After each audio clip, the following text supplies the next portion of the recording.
Қалыңыз қалай? Иә, бәрі жақсы қазір. Мереке күні құтты болсын. Болсын. Бірге болсын. Үміткер қабылдауға дайынсыз? Әрине дайынмын, иә. Мариям, үміткер қабылдайтын кезде әркімнің көзқарасы әртүрлі болады. Бәлкім кейбір кезде сіздерде бір 2-3 ара қатынас, 2-3 таныстық дұрыс болмай кеткеннен кейін автоматты түрде сіздердің сұрақтарыңыз таусылып жатқан байқаймын, қатысушылар қоя берсін деген нәрселерді байқаймын. Бірақ сізге келген адам ол бірінші сізге қызық болу керек. Және де сіздің қоятын сұрақтарыңыз көп болу керек, өмірлік көзқарасқа байланысты. Иә. Иә. Сіз өзіңізге не керек екенін білесіз? Әрине. Сұрақтарыңыз бар. Дайынсыз ба? Ол жігіт өзіне не керек екенін білсе болды ғой. Шақырамыз ба? Иә. Мариямды таңдап келген ер азамат, келіңіз.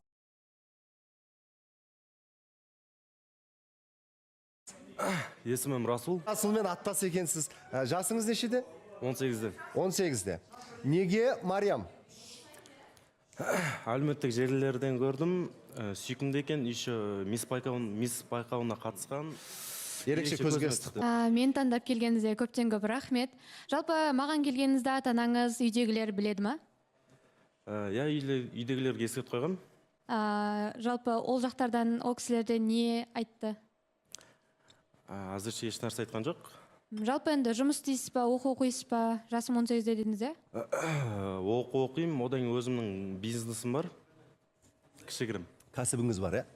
Қандай кәсіп? Қарғос бар емес па? Соған балалар жинаймын да, қарғосқа апарып, удостоверениесін сатам, и тауар әкеп, Алматыға келіп өткіземін базар. Жалпы енді өзіңізге не керегін білесіз ба? Жалпы андай Жалпыда өмірлік көзқарас. сыртта басқа сөз айтып, мынақа келіп басқа сөз айту деген жоқ қой ондай сізде? Жоқ, ондай жоқ. Өз сөзіңізде тұра аласыз қой. Иә, тұрам. Жалпы отбасыңызда қанша адам?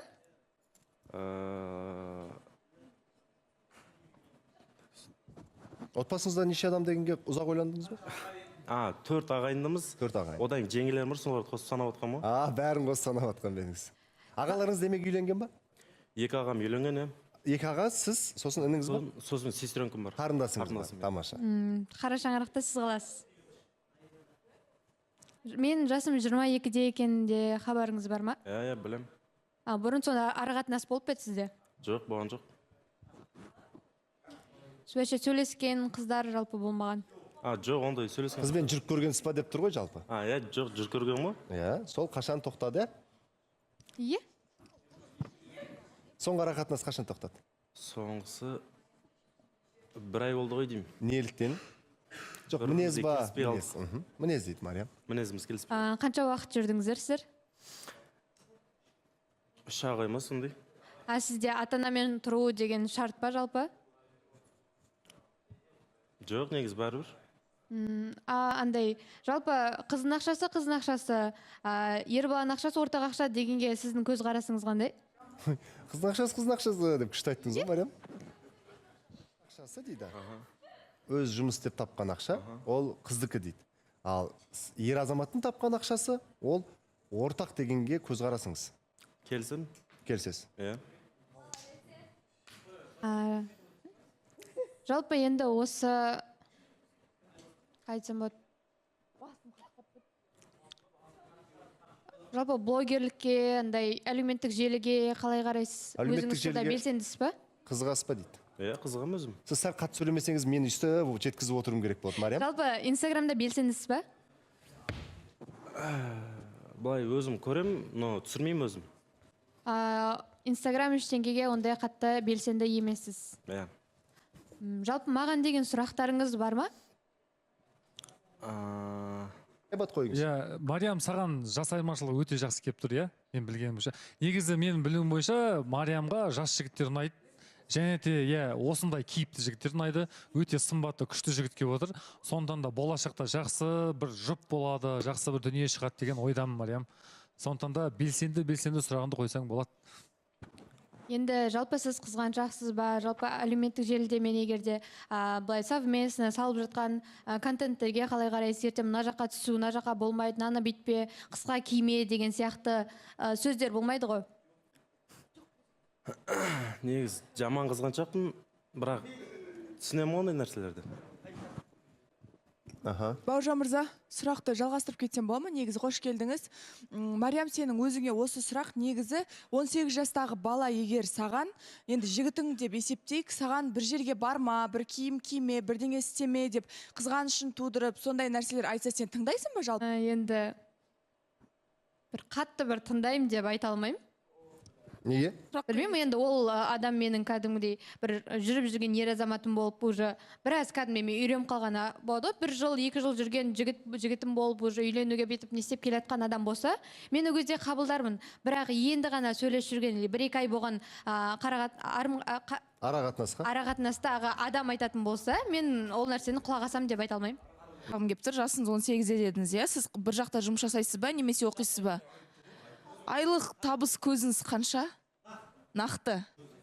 Өзіңіз ұялмайсыз, қалақтамай айта берсеңіз болады. Жоқ, табыс көзі деп тұрсыз ба?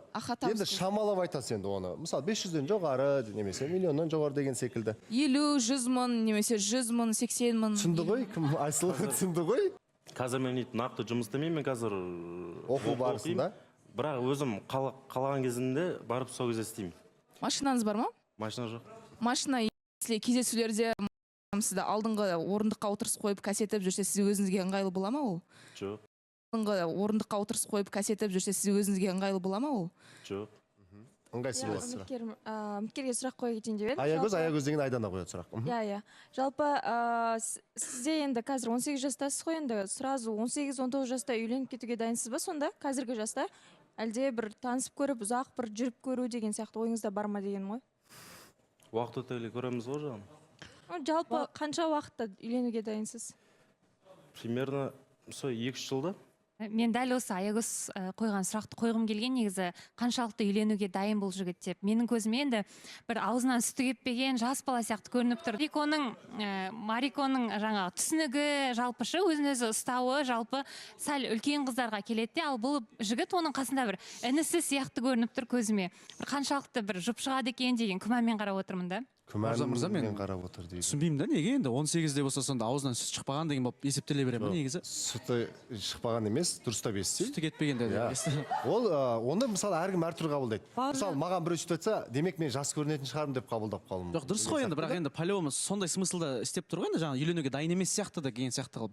Просто мен ойлаймын да, мысалы бар да, үлкен жігіттер де бар, үйленуге дайын емес жігіттер бар конкретно. Бірақ енді бұл жігіт енді келіп отыр, бірінші танысып алайық, келесі кездесуін көрсек, сол кезде понятно болады негізі. Енді мына жақта келген үміткерді бір сүті кетпеген деп айтып отыр ғой, кішкентай деп. Енді мына жақта Айданаға айтқым келеді, кезінде сен де аузынан сүті кетпеген бір баламен танысқа түскен едің да, енді үйтті жоқ еді да. Енді мына жақта үміткерге сұрақ қойып кетсем, мен тоқтай тұр. Енді сіз үйдің үлкенсіз ба? Жоқ. Үйдің кішісіз, е? Жоқ, менен кейін тағы бір қарындасым бар. Кейін Марикомен барлығы жақсы болып кетсе, Марико сізбен бірге ата-анаңызбен тұру керек па, міндетті ма? Өте жақсы, нормально. Пікір айтып кетсе бола ма? Мен айтсам болады ма, Бауыржан мырза? Айтайыншы, бағанадан бері ұстап отырмын. Мен қызбын ғой, мен өтіп кетейінші. Бауыржан мырза негізі Старсты жарайды мейлі. Старсты болса енді өзіне да енді ол. Айданаға айтып жатыр ғой, енді сен де аузынан сүті кетпеген баламен танысып едің деп, енді келіп тұрған Расул мен Садәулет салсаң, Садәулет бір 35-тегі ер азаматқа ұқсайды да, енді үлкен. Болды, сабырға келіңіз, Садәулет, сабырға келіңіз.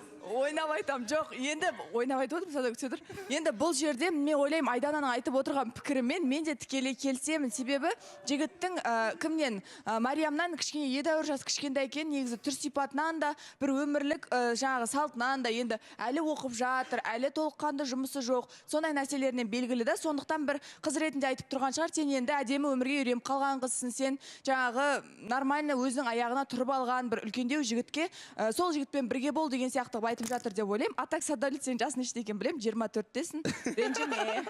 Бауыржан мырза, Айдаға бүйтіп ренжіп отырмын ғой, ей, аузынан сүті кеппеген, сүтім кеп кеткен, нормально деп. Ақырғы айтты да, қазір сөйлемей тұра тұршы, мен сені қолдап шығамын деген ғой. Сөйтіп мәз болып отқам ғой, бүйтіп түр бермей сөйтіп 35-те енді жалпы әзіл ғой, бәрі жақсы. Мен мына жігітке айтқым келеді, просто еркек адамның жасында емес, тірлігінде деп ойлаймын, өзінің тірліктері бар екен. Білмеймін, жақсы таныстық болсын енді. Марикова, сәттілік тілеймін. Рахмет, Старсы деп айтып жатыр ғой. Ақерке, негізі енді сен миссің, олай әңгіме айтқан жараспас. Бірақ енді тәртіп бұзған бар екен арамызда бүгін. Жаңа ғана реклама тәртіп бұзыпты. Бізде Аида тәртіп бұзған екен. Не деп? Иә. Оны кейін шығып жазасын береміз. Сонда жаза қолданамыз. Жаза қолданамыз. Қолданамыз, иә. Енді қазіргі қарап отсаң, мүмкін кезіңде мүмкін сөйтіп сараптап саналған шығар. Қазіргі жастар өте білімді, өте талантты, өте еңбекқор болып келеді. Шын айтайын. Қазіргі жастар бұрындағындай қыдырсам екен, жүрсем екен емес. Қазіргі жастар кәдімгі 1 тиыннан 2 тиын құрап, жұмыс істесем екен, ақша тапсам деп тұрады да. Сондықтан да өтініш жігіттің жасыңызға қарамаңыздар. 40-тағы еркектер бар, мысалшы, әлі есі жинамаған, әлі ақыл тоқтамаған. 18-дегі жігітпен сырласып сөйлесесің, анау кәдімгідей бір тұнып тұрған талант мысалшы. Бұл әңгіме мысалы Марикоға может ұнамай отқан шығар. Бәлкім. Өйткені бірінші Мариямның ойын сұрап алайық, дұрыс па? 18 жастағы жігітке сен көзқарасың қалай деген сияқты қылып, сосын барып Иә, айтсақ. бір сырласып көрейік, сырласуға барып. келген ғой, жаңа аузына сүті кеппеген анау мынау деген әңгімелер мен келген кезде ең бірінші үміткер болып келген кезде маған да айтылды да ол нәрсе. Бірақ жылы сөздер десеңші. жоқ, қазір ондай нәрсе айтылмайды. Кәдімгі бір жасымыз тең адамдар сияқты пікір таласып сөйлесіп жүрген адамдармыз да. Ол нәрсе андай адамның ой өрісі, түп санасы өткен адамдар да бар да, әлі PlayStation андай жаңағыдай ойындар ойнап, көшеде жүргенде риза болатын адамдар бар. Ал бірақ 18 жаста өзінің бизнесін ойлап, алға қарай жүгіруге әрекет жасап жатқан адамдар да бар.